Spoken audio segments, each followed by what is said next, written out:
Good morning guys, hello everybody. मैं Sudhakar Singh study with Sudhakar channel में आप सभी लोगों का वेलकम करता हूं, स्वागत करता हूं। जैसा कि हमारे इस एजुकेशन यूट्यूब चैनल पर आप कंटिन्यू हमारे साथ शिक्षा से जुड़े हुए हैं, एजुकेशन से जुड़े हुए हैं। अगर शिक्षा में भी बात किया जाए तो कंपटीशन लेवल की शिक्षा के साथ आप जुड़े हुए हैं, यानी प्रतियोगिता से संबंधित शिक्षा आपको यहाँ पर दी जा रही है। अगर बात किया जाए तो पिछली क्लासों में हमने देखा कि कंटिन्यू जो हमारे टॉपिक चल रहे थे उसमें आप ज्योग्राफी का टॉपिक चल रहा था, मानचित्र द्वारा भूगोल। और मानचित्र भूगोल में अगर बात किया जाए तो हम अफ्रीका कॉन्टिनेंट में चल रहे थे। पिछली जो क्लासेस मेरी आपको वीडियोस मिली थी वो अफ्रीका महाद्वीप की थी। अफ्रीका महाद्वीप में हमने खास करके उस दिन उत्तर की तरफ की कुछ प्रमुख चीजों का अध्ययन किया था। तो आज फिर अफ्रीका महाद्वीप के दूसरे पोर्शन के साथ, सेकंड पार्ट के साथ मैं आपके सामने उपस्थित हूँ। आइए शुरुआत करते हैं सेकंड पार्ट की तरफ। वीडियो स्टार्ट करने से पहले अगर ये वीडियो आपको अच्छा लगता है, आपके लिए बेनिफिशियल लगता है, आपको लगता है कि आपके एग्जाम के लिए उपयोगी है, तो निश्चित रूप से आप कमेंट में मुझे जरूर बताएं कि आपको कैसा लगा वीडियो। साथ में मेरे चैनल को सब्सक्राइब करना ना भूलें, बेल आइकन जरूर क्लिक कर दें जिससे आगामी वीडियो की सूचना आपको मिल सके। साथ में अगर बात करें तो आप साथ के साथ इस वीडियो को शेयर जरूर करिए, अपने फ्रेंड्स वगैरह को भी सजेस्ट करिए कि हमारे साथ जुड़े एजुकेशन से संबंधित। साथ में मैं बता दूं कि आने वाले समय में उत्तर प्रदेश में एसआई की भी वैकेंसी काफी ज्यादा आ रही है। साथ में 2020 सीएस का आपका 20 का एग्जाम है, पीसीएस प्रीलिम्स है, खंड शिक्षा अधिकारी का एग्जाम है, आरओ 2016 का एग्जाम है, प्लस 2020 का आरओ बहुत जल्दी आने वाला है, ऐसा सुनने में आ रहा है, जानकारी प्राप्त हुई है। तो सारी चीजों पर भी आपको ध्यान रखना है। तो आइए शुरुआत करते हैं। जैसे अफ्रीका महाद्वीप के बारे में मैंने बताया कि विश्व का सबसे बड़ा महाद्वीप अगर बात किया जाए तो एशिया है। एशिया के बाद सेकेंड नंबर पर अगर बात किया जाए तो अफ्रीका महाद्वीप है। अफ्रीका महाद्वीप में देशों की संख्या 54 के करीब है, जो विश्व में सर्वाधिक है, यानी किसी भी महाद्वीप में सबसे अधिक देशों की संख्या अफ्रीका महाद्वीप में भी है। साथ के साथ एक चीज और ध्यान रखना है आपको कि अगर हम बात करें पृथ्वी की, तो पृथ्वी पर कुछ काल्पनिक रेखाएं हैं। जैसे 0 डिग्री की रेखा अगर बात करें तो, जिसे हम विषुवत रेखा या भूमध्य रेखा के नाम से जानते हैं। इसके अलावा अगर चर्चा किया जाए तो आपका 23.5 डिग्री की रेखा है, जिसे हम कर्क रेखा के नाम से जानते हैं। साथ में 23.5 डिग्री की दूसरी भी एक रेखा है दक्षिण की तरफ, जिसे आप मकर रेखा के नाम से जानते हैं। ठीक है, तो ये कर्क हो गई, ये आपका विषुवत रेखा हो गया 0 डिग्री, और ये 23.5 डिग्री मकर रेखा हो गई। तो अफ्रीका महाद्वीप एकमात्र ऐसा महाद्वीप है जिससे यह तीनों रेखाएं गुजरती हैं। तो यह भी आपको ध्यान रखना है कि अफ्रीका महाद्वीप एक ऐसा महाद्वीप है जहां से कर्क रेखा, विषुवत रेखा और मकर रेखा तीनों पास होती हैं, तीनों गुजरती हैं। तो ये निश्चित रूप से आप ध्यान रखेंगे। साथ के साथ अगर चर्चा किया जाए तो अकेला महाद्वीप है जहां से यह तीनों रेखाएं गुजर रही हैं। साथ में कल पिछली क्लास में मैंने आपको बताया था, पार्ट 1 में आपको बताया था अफ्रीका के कि उत्तर का सारा रीजन अगर देखें तो मैक्सिमम पोर्शन आपका डेजर्ट का है, रेगिस्तान का है, मरुस्थल है। अगर यह मरुस्थल है तो यहाँ पर स्थित मरुस्थल जो है वो सहारा है, जो विश्व का सबसे बड़ा गर्म रेगिस्तान के रूप में भी जाना जाता है, यानी क्षेत्रफल में वह विश्व का सबसे बड़ा रेगिस्तान है। साथ में मैंने अगर बताया था आपको कि अगर हम अंटार्कटिका को भी शामिल कर ले तो विश्व का सबसे बड़ा रेगिस्तान अंटार्कटिका हो जाएगा। लेकिन आपको ध्यान रखना है कि अंटार्कटिका किसी भी प्रकार से गर्म मरुस्थल नहीं है, वह आइस डेजर्ट है, यानी बर्फ का रेगिस्तान है। तो अगर उसे भी शामिल करेंगे तो विश्व का सबसे बड़ा रेगिस्तान आपका क्या हो जाएगा, अंटार्कटिका हो जाएगा। अगर गर्म मरुस्थल की बात करेंगे, रेतीले मरुस्थल की बात करेंगे, तो आपका रेत का और गर्म मरुस्थल सहारा हो जाएगा। क्लियर है, यह भी आप ध्यान रखेंगे। अब अगर चर्चा किया जाए तो मैंने आपको यह भी बताया था कि अगर हम अफ्रीका महाद्वीप के पूर्वी हिस्से पे आते हैं तो पूर्वी हिस्से पे हिंद महासागर का क्षेत्र है, इंडियन ओशन का रीजन है। अगर हम पश्चिमी हिस्से पे आते हैं तो पश्चिमी हिस्से में यहाँ पर अटलांटिक महासागर या अटलांटिक ओशन का क्षेत्र है। यह आपको निश्चित रूप से ध्यान रखना है। दक्षिण की तरफ अगर जाते हैं अफ्रीका महाद्वीप में तो दक्षिणी महासागर है, सदर्न ओशन का क्षेत्र है, जो आप ध्यान रखेंगे। साथ के साथ अगर बात करें तो अफ्रीका महाद्वीप का जो उत्तरी हिस्सा है, उत्तरी हिस्से में जो महाद्वीप है वह है यूरोप, और पूर्वी हिस्से में जो महाद्वीप है, उत्तर पूर्वी हिस्से में, वह है एशिया। यानी पूर्वी हिस्से में एशिया, उत्तरी हिस्से में अगर बात किया जाए तो यूरोप इससे जुड़ा हुआ है। यहाँ पर मैंने बताया था कि अगर पूर्वी हिस्से में हम बात करें तो यहाँ पर जो सागर है उसे हम भूमध्य सागर या मेडिटेरेनियन सी के नाम से जानते हैं। यानी यूरोप और अफ्रीका के मध्य में स्थित सागर जो है वो भूमध्य सागर है। यह जो एशिया का हिस्सा है, अगर इस एशिया की बात करें तो एशिया के हिस्से के बीच में यहाँ पर आपका अगर चर्चा किया जाए तो मैंने पिछली क्लास में बताया था कि यहाँ पर एशिया और अफ्रीका के मध्य में लाल सागर है, रेड सी है। लाल सागर का नाम लाल इसलिए रखा गया है क्योंकि यहाँ पर आपका रेड या ब्राउन कलर की एल्गी पाई जाती है due to the reason of algae. यानी यहाँ पर अगर चर्चा किया जाए तो शैवाल पाया जाता है। Due to the reason of algae it's known as the Red Sea. अगर बात करें तो उस शैवाल, लाल भूरे कलर के शैवाल के कारण ही लाल सागर को हम लाल की संज्ञा देते हैं, इसे लाल से अभिहित किया जाता है। साथ के साथ एक अदन की खाड़ी मैंने बता रखा था। आप में से जितने लोगों ने पार्ट 1 ना देखा हो जरूर देख लीजिएगा। अगर इस वीडियो को आप देख रहे हैं तो और चीजें क्लियर होंगी। यहाँ पर बाबल मंदेब की खाड़ी, यहाँ पर स्वेज नहर, ये सारी चीजें हमने फर्स्ट क्लास में देखी। अब आइए चर्चा करते हैं। सबसे पहले अगर यहाँ पर चर्चा किया जाए तो यहाँ पर जो देश मैंने बताए हैं कि मोरक्को, अल्जीरिया, तुनीशिया, ठीक है। तो मोरक्को, अल्जीरिया और तुनीशिया के क्षेत्र में जो पर्वत श्रृंखला फैली हुई है एटलस पर्वत श्रृंखला है। एटलस पर्वत श्रृंखला की अगर चर्चा किया जाए तो यह मोड़दार पर्वत श्रृंखला है। विश्व की फोल्डेड माउंटेन्स है, वलित पर्वत श्रृंखला है, नवीन वलित पर्वत श्रृंखला है। और इसकी सबसे ऊंची चोटी के रूप में अगर चर्चा किया जाए तो माउंट टॉबकल है। क्या है? माउंट टॉबकल। तो ये भी याद रखिएगा कि माउंट टॉबकल जो है एटलस की सबसे ऊंची चोटी के रूप में जानी जाती है। अब इस पूरे सहारा डेजर्ट की, सहारा मरुस्थल की अगर हम चर्चा करते हैं तो सहारा रेगिस्तान में सहारा मरुस्थल में अगर चर्चा किया जाए तो सहारा रेगिस्तान में अगर बात करें तो हागर और तिब्बती, यानी हागर और तिब्बती जैसे पठारी क्षेत्र या पर्वतीय क्षेत्र भी मौजूद हैं। पठारी और पर्वतीय क्षेत्र मौजूद हैं। कौन कौन से? हागर और तिब्बती, हागर और तिब्बती। इसके अलावा अगर बात करते हैं तो अगर हम इधर सियरा लियोन आदि के क्षेत्र की तरफ आते हैं तो यहाँ पर फूटा जलोन माउंटेन्स का क्षेत्र है। कौन सा माउंटेन्स का क्षेत्र है? याद रखना है, फूटा जलोन। यह फूटा जलोन इंपॉर्टेंट क्यों है, महत्वपूर्ण क्यों है कि यहीं से नाइजर नदी आपका उद्गमित होती है, उद्गम स्थल है, यहीं से नाइजर नदी निकलती है।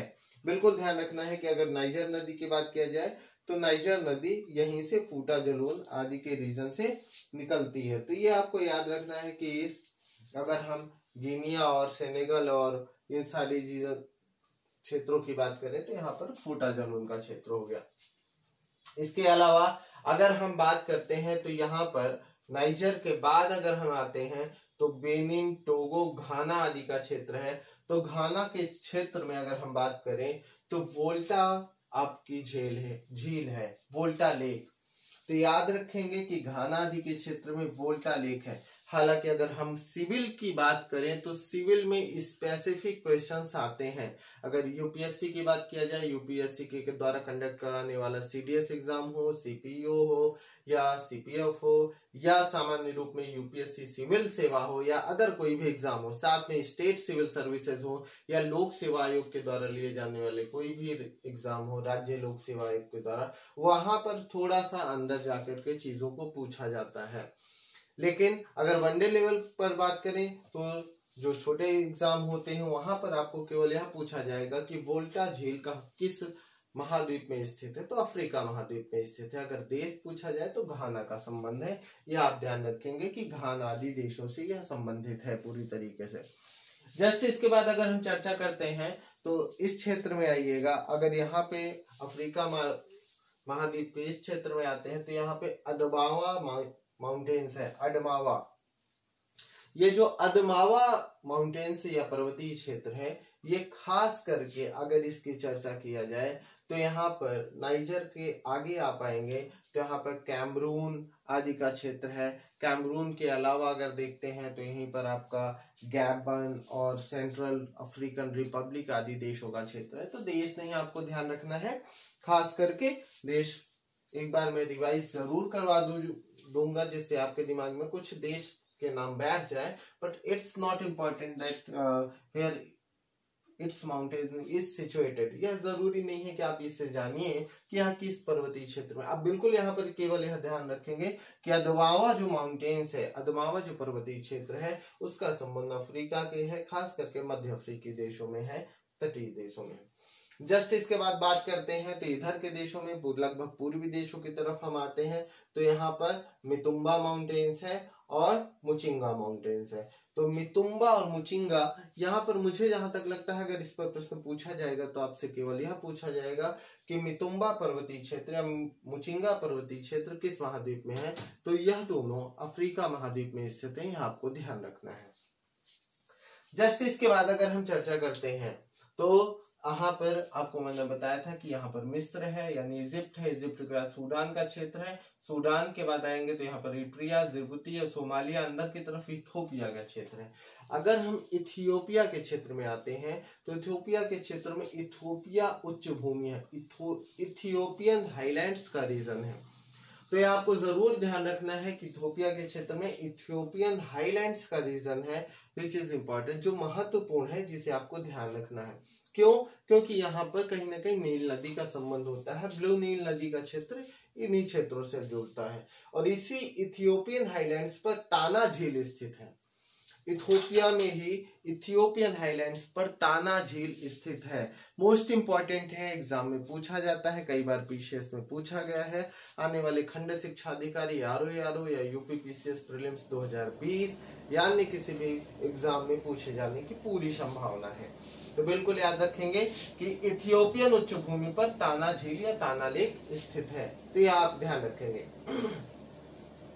इसके बाद अगर हम आगे की तरफ चलेंगे तो यहाँ पर अगर देशों की चर्चा किया जाए तो इन देशों में यहाँ पर अगर बात करें तो अल्बर्ट झील का संबंध है, यानी अल्बर्ट झील का संबंध पहली बात अफ्रीका से ही है, दिमाग में बिठाइएगा। इसके बाद अगर बात करें तो इम्पोर्टेंट झील है विक्टोरिया झील, जो अफ्रीका की सबसे बड़ी झील है। अभी ध्यान रखिएगा कि अगर विक्टोरिया झील की बात किया जाए तो क्षेत्रफल में सबसे बड़ी झील है।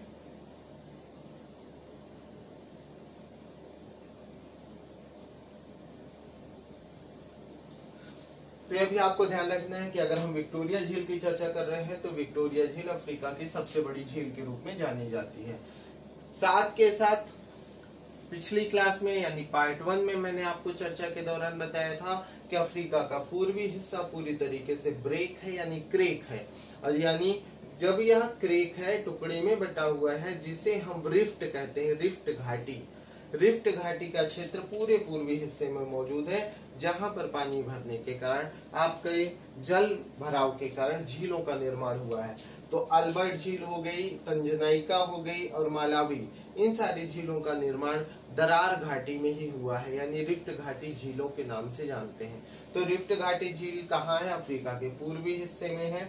उनमें कौन कौन सी हो सकती हैं? तो अल्बर्ट, तंजनाइका, टैंगनाइका हो गई और मालावी, ऐसी जो झीलें हैं ये आपकी रिफ्ट घाटी झीलें हैं। साथ में आप बिल्कुल ध्यान रखेंगे, यह कई बार एग्जाम में पूछा जाता है, रिपीट करता है, हम धोखे में लगा देते हैं, विक्टोरिया झील किसी भी प्रकार से रिफ्ट घाटी में स्थित नहीं है, यानी विक्टोरिया झील Victoria lake is not situated in rift valley, it's known as the crater lake. अगर चर्चा किया जाए तो यहाँ पर आपको ध्यान रखना है कि विक्टोरिया झील की अगर हम बात कर रहे हैं तो विक्टोरिया झील किसी भी प्रकार से रिफ्ट घाटी पर स्थित नहीं है। अगर इसकी बात करें तो यह क्रेटर झील के रूप में जानी जाती है। किस झील के रूप में जानी जाती है? क्रेटर झील के रूप में जानी जाती है, दिमाग में बिठाइएगा। जस्ट इसके बाद अगर बात करें तो आपकी रिफ्ट घाटी झीलों में तंजनाइका है। तंजनाइका झील जो है अफ्रीका की सबसे लंबी और गहरी झील के रूप में जाना जाता है, ठीक है। तो अफ्रीका की सबसे गहरी झील और सबसे लंबी झील के रूप में टैंगनाइका या तंजनाइका को जाना जाता है। टैंगनाइका या तंजनाइका के बाद आते हैं तो मालावी झील है। ठीक है, तो यह भी आपको याद रखना है कि पूर्वी हिस्से में मालावी है, यह भी रिफ्ट वैली झील है, ये आप ध्यान रखेंगे। साथ के साथ अगर इजिप्ट के रीजन में आते हैं, मिस्र के क्षेत्र में आते हैं, तो अगर हम मिस्र पहुंचते हैं तो यहाँ पर आपको ध्यान रखना है कि ये नासिर लेक का क्षेत्र है, यानी मिस्र में स्थित लेक कौन सी है, नासिर झील है।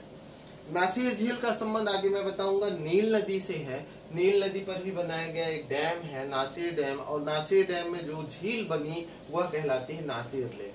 तो ये प्राकृतिक झील के रूप में नहीं जानी जाती है, मैनमेड झील है, मैनमेड लेक है, याद रखिएगा, मानव निर्मित झील के रूप में भी जाना जाता है इसे।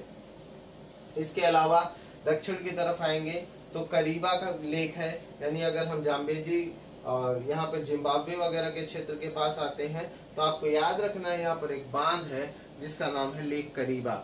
कौन सा बांध है, लेक करीबा। तो यह आपको पूरी तरीके से ध्यान रखना है कि अगर करीबा लेक की चर्चा किया जाए तो करीबा लेक का संबंध अफ्रीका के दक्षिणी हिस्से खास करके जाम्बिया और जिम्बाब्वे आदि के क्षेत्रों से है, मोजाम्बिक आदि के क्षेत्रों से है लगभग। अब ये करीबा भी जो झील है यह भी करीबा डैम बनाया गया है, करीबा डैम पर जो लेक बनी उसे करीबा लेक कहा जाता है। और एक करीबा लेक या करीबा डैम जो बनाया गया है वो जाम्बेजी नदी पर बनाया गया है। आगे चर्चा के दौरान आएगा, फिर भी मैं आपको बता दे रहा हूँ कि जाम्बेजी नदी से संबंधित अगर किसी झील की चर्चा किया जाए अफ्रीका महाद्वीप में तो आपका करीबा लेक है, ये ध्यान रखिएगा। साथ में यहाँ पर अगर हम नामीबिया और अंगोला के क्षेत्र के आसपास आते हैं तो यहाँ पर एक पठारी भाग है जिसे ह्यूला प्लेटू के नाम से जानते हैं। कौन सा पठार है, ह्यूला प्लेटू। खास करके इस ह्यूला पठार की अगर बात किया जाए तो आपका अंगोला आदि में ज्यादा क्षेत्र पड़ता है, तो ये क्षेत्र जो है ह्यूला पठार के रूप में जाना जाता है। ह्यूला प्लेटू के बाद अगर नामीबिया में आते हैं तो नामीब डेजर्ट है, यानी नामीब मरुस्थल है। तो नामीबिया के पश्चिमी हिस्से में अगर हम चर्चा करते हैं तो नामीब मरुस्थल स्थित है, यह भी आप ध्यान रखेंगे।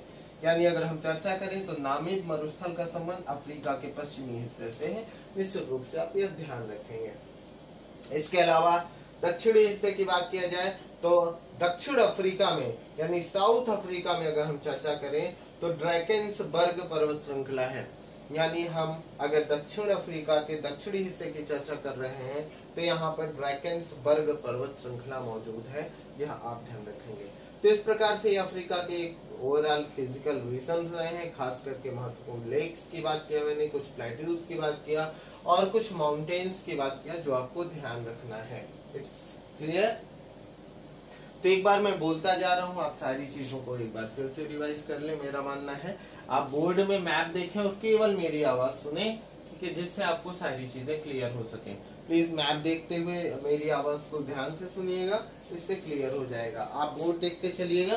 सबसे पहले अगर देखिएगा तो अफ्रीका का जो पूर्वी हिस्सा है, अगर हम पूर्वी हिस्से की बात कर रहे हैं तो अफ्रीका के पूर्वी हिस्से में जो महाद्वीप है वह है एशिया, और उत्तरी हिस्से में अगर महाद्वीप की बात किया जाए तो वह है यूरोप। जस्ट इसके बाद अगर चर्चा करते हैं तो अफ्रीका के उत्तर पश्चिमी हिस्से में एटलस पर्वत श्रृंखला है। एटलस पर्वत श्रृंखला के बाद अगर चर्चा किया जाए तो वहीं पर एटलस की सबसे ऊंची चोटी जो हमें दिखाई देती है वह है माउंट टॉपकल। और माउंट टॉपकल के बाद सहारा रेगिस्तान है जो विश्व का सबसे बड़ा गर्म रेगिस्तान के रूप में जाना जाता है, जो उत्तर में फैला हुआ है। इस सहारा रेगिस्तान की अगर बात किया जाए तो यहाँ हागर और तिबस्ती जैसे पठार मौजूद है। यहीं पर मिस्र में नासिर झील है जो एक मानव निर्मित झील है। इसके बाद इथोपिया उच्च भूमि में ताना झील है जो प्राकृतिक झील है, ध्यान रखना। यहाँ पर अगर हम इधर आते हैं सेनेगल वगैरह के क्षेत्र के तरफ तो फूटा जनून का क्षेत्र है। यहीं पर अगर देखेंगे तो घाना में वोल्टा झील है। इसके अलावा अदमावा माउंटेन्स हो गया, फिर आएंगे तो अल्बर्ट लेक हो गई, विक्टोरिया झील हो गई, तंजानिका हो गई। विक्टोरिया झील अफ्रीका की सबसे बड़ी झील है क्षेत्रफल में। तंजानिका सबसे लंबी और सबसे गहरी झील है अफ्रीका की। जस्ट यहीं पर अगर देखेंगे तो मितुम्बा माउंटेन्स हो गया, मुचिंगा माउंटेन्स हो गया, यहीं पर मालावी झील हो गई।